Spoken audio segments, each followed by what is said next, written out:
Kumbhakarna, the younger brother of Ravana, spoke in the assembly. O great king, ignoring the principles of statecraft, you have run into a great danger. If you had any grievance against Ram and Lakshman, you should have met them face to face and defeated and slain them before carrying off Sita. If you had acted thus, even Sita would have admired you, and there would then have been a possibility of her accepting you. As waters flowed down a mountain, she would have followed a victorious warrior. You did not consult us before committing the offense, and so incurred the enmity of Ram. But now, when it is too late, you seek our counsel. This is not the right way a king should act. Having spoken harshly, Kumbhakarna looked at the king, and he saw he was pained. Affectionate as he was brave, he could not endure the sadness in his brother's face. Thus he said, Let bygones be bygones. One cannot forsake one's honor. Kumbhakarna was under no delusion as to the consequences, but his generous spirit accepted them for the sake of the brother he idolized. He knew that Ram was a peerless warrior. He knew the power of his bow, and also the limitations of the boons that Ravana had received from the gods. But it was no good taking the heart out of others in the face of unavoidable peril, and so he also began to speak vaunting words like the rest. He said, What you did may be wrong, and also the way you chose to do it. You have done first what you should have done last, and yet it does not matter. I shall slay Ram. Do not be afraid. One or two of his arrows may touch me. In spite of it, I shall kill him and drink his blood, and victory will be yours. My brother, lay aside your care and think of other things.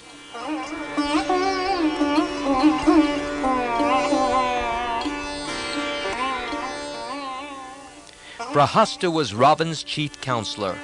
He spoke of the king's invincible strength and cheered him up.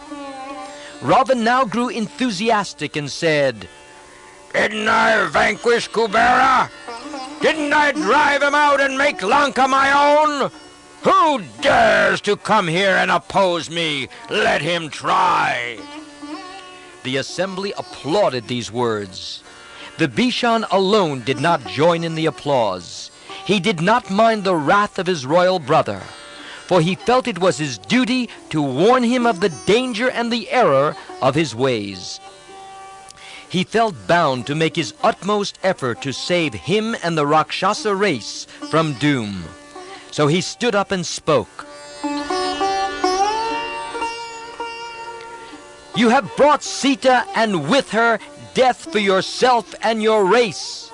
Your first duty to yourself and your people is to restore her to Ram. If you fail in this, we shall all assuredly perish. This is certain. He went on describing Ram's strength, skill, and mastery of weapons. He spoke frankly and without fear, saying, If we oppose Ram, defeat is inevitable. Our fortune is sinking. So let us restore Sita, seek Ram's pardon, and thus save our kingdom, our lives, possessions, and our honor. At this insistence of Vibishana, Indrajeet, Ravana's son, lost patience and burst out, My uncle's words fill me with shame. What race are we? What is our strength? I marvel that a descendant of sage Pelustia should talk in this strain, and that the assembly should meekly sit and listen. My uncle has only betrayed his evil intentions. We can never agree to his proposal. Are we to be afraid of two petty human beings? Did I not beat Indra down in battle, and his hordes of gods, did I not? You saw it. Does not the whole world now tremble in terror before us? Vibhishan's counsel is an insult to our race. Then Vibhishan answered gently, You lack experience, my boy. That is why you talk like this. You are the king's son, and should be his best friend. But I am afraid you are proving yourself his worst enemy. And you, ministers, who ought to give good advice, you are leading the king to ruin. Ravan, my lord of Lanka, do not reject what I say. Return Sita honorably to Ram and seek his forgiveness. This is the only way. There is no other. Failing to pursue the only available course, we shall all perish. Ravan's rage was now uncontrollable, and he shouted, I put up with your talk thus far because you are my brother, else you would by now be dead. A brother, I see, is one's worst enemy. All the world knows that the envy of brothers brings dishonor and discomfiture to the brave. They hide their real desire and wait for their time, and when it comes, do not hesitate to practice their treachery. Yes, so long as one is safe and prosperous, the brother smiles and talks pleasantly. Oh, yes. But when danger comes, he is ready to leave. The bee does not stay with the flower after the honey has been sucked. It goes in search of another flower. Brothers and cousins are no better than these bees. One cannot trust them in adversity. If anyone else had spoken as you have, Vibhishan, I would have slain him here and now. You wretched person, you are a disgrace to our race.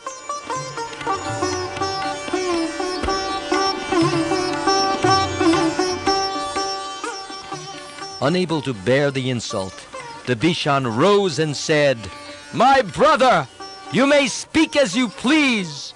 Though you have wandered from the way of morality, you are still my brother, and I warn you that, drawn by the noose of death, you are going along the path of destruction.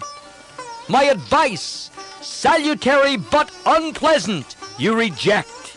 It is easy to speak sweet words. Your ministers are doing it. I spoke for your good, but truth is bitter, and you hate it.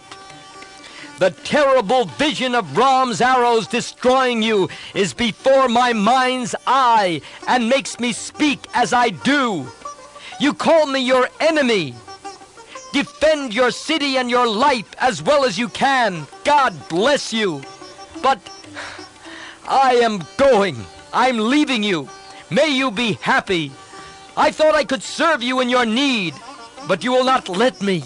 You imagine that I envy you and your possessions. Good counsel is rejected by one whose end is near.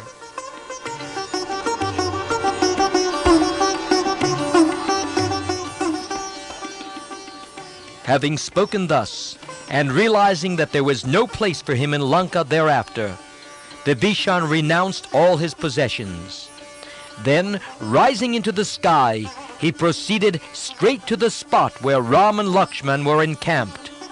4 good Rakshasa friends went along with him.